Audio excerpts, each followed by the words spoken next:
বিসমিল্লাহির রহমানির রহিম। এ পর্যায়ে আমরা জানব কোরবানি কার উপর ওয়াজিব।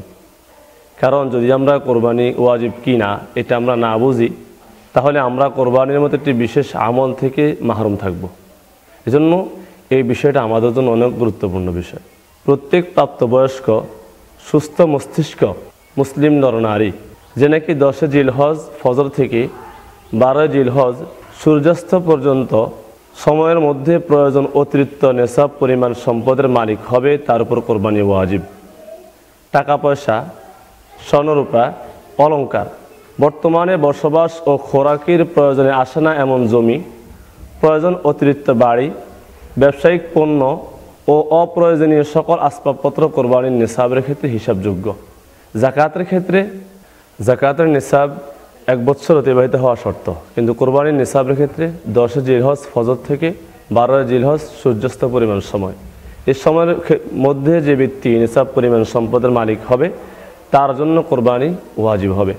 এক্ষেত্রে আমরা খেয়াল করি টাকা পয়সা, স্বর্ণরূপা, অলংকার, বর্তমান বসবাস ও খোরাকের প্রয়োজনে আসে না এমন বাড়ি, ব্যবসায়িক প্রয়োজনের অতিরিক্ত গাড়ি, ব্যবসায়িক পণ্য ও অপ্রয়োজনীয় সকল আসবাবপত্র কিন্তু কোরবানির নিসাবের অন্তর্ভুক্ত।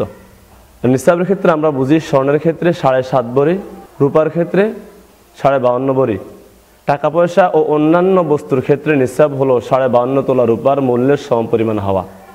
আর সোনা বা রূপা কিংবা টাকা পয়সা এগুলোর কোনো একটি যদি পৃথকভাবে নিসাব পরিমাণ না থাকে কিন্তু প্রয়োজন অতিরিক্ত রূপার মূল্যের সমপরিমাণ হয়ে যায়, তাহলে তার উপর কোরবানি ওয়াজিব হয়।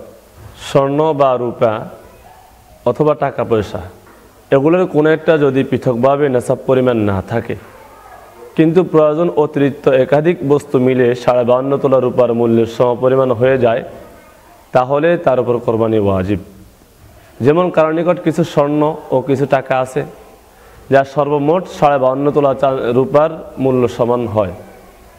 যেমন কারো নিকট কিছু স্বর্ণ আছে এবং কিছু টাকা আছে, এখানে টাকা এবং স্বর্ণ মিলে যদি 52.5 তোলা রূপার সমপরিমাণ হয় তাহলে এ ব্যক্তির জন্য কোরবানি ওয়াজিব হয়ে যাবে। আরেকটি বিশেষ মাসালা আমাদের এখানে জানা দরকার। অনেক সময় দেখা যায় আমাদের বাড়িতে একই ঘরে কয়েকজন ভাই থাকে, এই কয়েকজন ভাই মিলে দেখা যায় কিছু কিছু টাকা দিয়ে বাবার নামে কোরবানি করে দেয়, পৃথক পৃথকভাবে কেউ আর কোরবানি করে না। এক্ষেত্রে আমাদের এই মাসালাটা জানা খুব জরুরি।